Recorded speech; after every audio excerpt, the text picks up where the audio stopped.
नमस्कार दोस्तों, एक बार फिर से आप सभी का स्वागत है विंध्य पाठशाला के इस चैनल पर। दोस्तों, पर्यावरण जो कि जब बीपीएससी का एग्ज़ाम देने गए तो पर्यावरण सेगमेंट जो है वो बहुत महत्वपूर्ण लगा। मतलब टीचर की वैकेंसी में पर्यावरण एक अहम रोल अदा करता है और टीचर के साथ साथ अब जितनी भी न्यू ट्रेंड्स में जो वैकेंसी आ रही हैं उन सब में पर्यावरण एक महत्वपूर्ण योगदान अदा कर रहा है। तो क्यों ना पर्यावरण को हम कवर कर लें। बहुत ही चित्रात्मक ढंग से शॉर्ट समय में, बहुत ही कम समय में हम आपका पर्यावरण को पूरी कोशिश करेंगे ख़त्म करने की। पर्यावरण एवं सतत विकास। पर्यावरण शाब्दिक अर्थ है परिधन आवरण। परिधन आवरण जीवों को चारों ओर से घेरा हुआ आवरण ही पर्यावरण है। पर्यावरण संरक्षण अधिनियम 1986 के अनुसार पर्यावरण की परिभाषा किसी जीव के चारों तरफ घिरे भौतिक, जैविक दशाएं और उनके साथ जो अंतःक्रियाएं हैं, ये तीन चीज़ पर्यावरण की परिभाषा को 1986 अधिनियम के अंतर्गत परिभाषित करता है। पहला भौतिक दशाएं, दूसरा जैविक दशाएं और उनके बीच का अंतःक्रिया। तो किसी जीव के चारों तरफ घिरे भौतिक एवं जैविक दशाएं और उनके साथ अंतःक्रिया पर्यावरण है। अब बात करें सामान्य परिभाषा, तो पृथ्वी पर पाए जाने वाले भूमि, जल, वायु, पेड़ पौधे, जीव जंतुओं का समूह जो हमारे चारों ओर हैं, सामूहिक रूप से पर्यावरण कहलाते हैं। अब बात कर लेते हैं अवधारणा, तो लघु स्तर पर और बृहद स्तर पर। अवधारणा, पर्यावरण के विविध पक्ष। पर्यावरण के कितने संघटक हैं? 3। एक जैविक है, एक भौतिक है और एक ऊर्जा है। पर्यावरण के कारक संसाधन के रूप में, नियंत्रक के रूप में। और विभिन्नताओं के कारण जलवायु में परिवर्तन। भाई पर्यावरण के जो आप देख रहे हैं विभिन्नताएं क्यों हैं? मृदा में परिवर्तन, जलवायु में परिवर्तन, स्थल आकृति में परिवर्तन। और पर्यावरण के मुख्य संघटक क्या है? भौतिक में स्थल, वायु, जल आ गया। जैविक में पादप, जंतु, सूक्ष्मजीव आ गए। ऊर्जा में सौर्य और भूताप भी हो गए। ये 3 मुख्य संघटक हैं पर्यावरण के, भौतिक, जैविक और ऊर्जा। अब बात कर लेते हैं नेक्स्ट में जो इम्पोर्टेंट है वो है आपका, एक साथ एक वर्ड है बहुत ज़्यादा फेमस है। जब आप थोड़ा सा और अच्छी तैयारी करेंगे तो एक वर्ड आता है सतत विकास, धारणीय या सतत विकास, कंटिन्यूअस डेवलपमेंट। अवधारणा कौन दिया है? वर्तमान की आवश्यकता, भविष्य की आवश्यकता ध्यान में रख करके जो विकास की जाती है।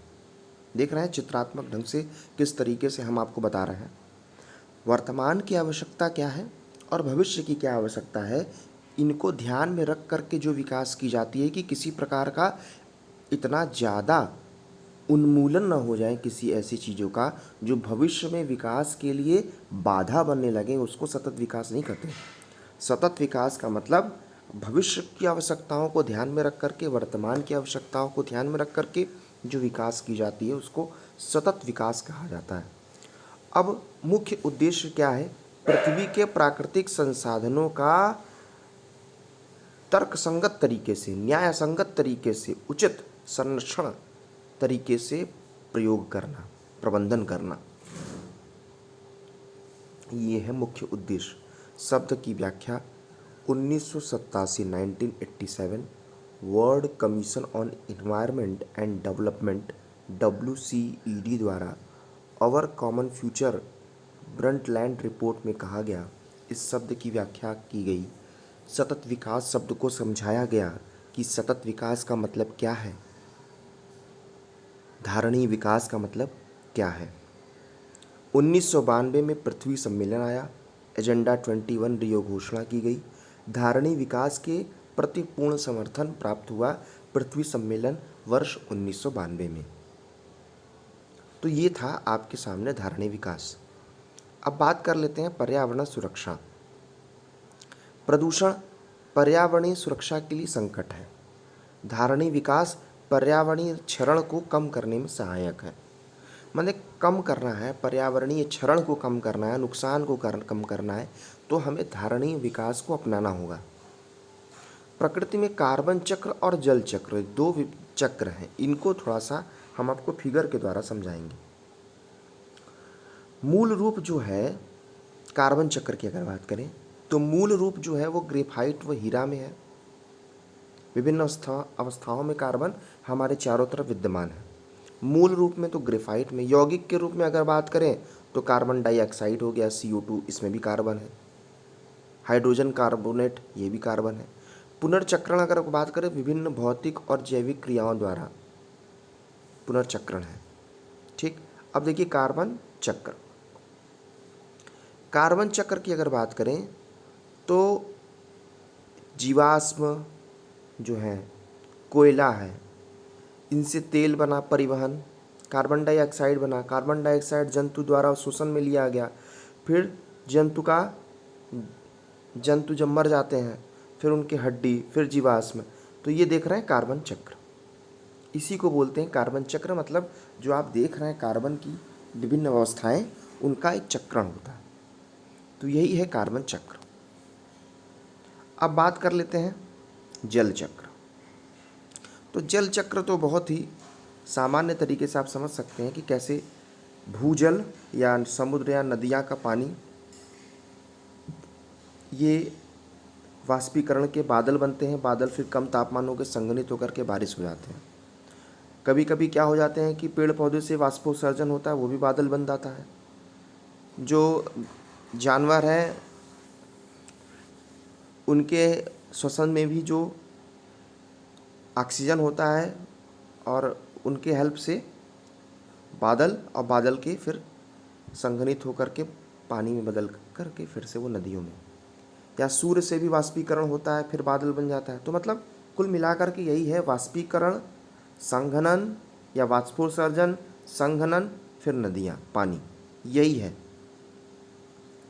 अब परीक्षा की उपयोगी की दृष्टि से कुछ महत्वपूर्ण क्वेश्चन, इसको यूं ही आपको याद कर लेना है। पौधों की वृद्धि में सहायक होता है जल चक्र। जल चक्र पौधों की वृद्धि में सहायक। वर्षा की मात्रा का निर्धारण वायुमंडल में नमी करता है कि नमी किस हिसाब से है, वर्षा की मात्रा का निर्धारण करता है कि वर्षा होना चाहिए कि नहीं होना चाहिए। जलमंडल में जल की विभिन्न गतिविधियों को दर्शाता है जल चक्र। वायुमंडल में कार्बन तत्व का संतुलन बनाए रखता है कार्बन चक्र। मूल रोम, जो जड़ में मूल रोम होते हैं, कि कोसा भित्ति मुख्यतः बनी होती है सेलुलोज से। मूल रोम के मृदा से चिपक के रहने का कारण है पेक्टिन। अब मूल रोम की कोशिका भित्ति कार्य करती है पारगम्य कला की तरह। अब बात कर लेते हैं पदार्थ के जो विभिन्न रूप हैं, तत्व हैं, यौगिक हैं और मिश्रण हैं। तीन तरीके से आप पदार्थ देखते हैं। तत्व एक साधारणतम रूप है, रासायनिक और भौतिक विधियों द्वारा उपविभाजन नहीं की जा सकती। यौगिक स्थिर अनुपात में 2 या 2 से अधिक तत्व मिले होते हैं। मिश्रण 2 या अधिक तत्व यौगिक किसी भी अनुपात में मिले होते हैं, उसको मिश्रण कहते हैं। ये तो आपको भली भांति परिचित ही होंगे। वायुमंडल में कितने गैस हैं, कितनी उनकी मात्रा है। नाइट्रोजन का जो सही परसेंटेज है 78.08%। ऑक्सीजन है 20.95, इसको 21% की संज्ञा लगभग के रूप में दे दी जाती है। हीलियम है 0.0005%, नियॉन है 0.002%, आर्गन है 0.93%, कार्बन डाइऑक्साइड 0.036%। 0.036%, यह आपका कार्बन डाइऑक्साइड। ठीक, वायुमंडल की बात कर लेते हैं। अब हम कुछ और भी तरह चल रहे हैं वायुमंडल में। अब बात कर लेते हैं वायु पृथ्वी के परितः विद्यमान गैसों का समूह वायुमंडल कहलाता है। परीक्षा उपयोगी की दृष्टि से वायुमंडल में ऑक्सीजन और कार्बन डाइऑक्साइड को संतुलन बनाए रखने के लिए पेड़ पौधे सहायक हैं। कैसे? इसलिए सहायक है कि कार्बन डाइऑक्साइड का उपयोग पेड़ पौधे करते हैं खाना बनाने के लिए, और पेड़ पौधे फिर दे देते हैं ऑक्सीजन, जिसका यूज हम लोग कर लेते हैं। तो पेड़ पौधे कार्बन डाइऑक्साइड को यूज करने का एकमात्र साधन है, इसीलिए पेड़ों को लगाने की बात कही जाती है। हम तो यूज़ नहीं करते, हम तो कार्बन डाइऑक्साइड यूज़ नहीं करते, कार्बन डाइऑक्साइड हम छोड़ते हैं, लेकिन कार्बन डाइऑक्साइड यूज़ करके खाना बनाने का कार्य और फिर ऑक्सीजन देने का कार्य मात्र पेड़ करता है, इसीलिए पेड़ों को बचाने की ज़रूरत है। अब बात करते हैं वनों का एक अन्य नाम है जिसको बोलते हैं हरे फेफड़े। हरे फेफड़े, ग्रीन लंग्स। ग्रीन लंग्स किसको कहा जाता है? ग्रीन लंग्स कहा जाता है पेड़ पौधों को।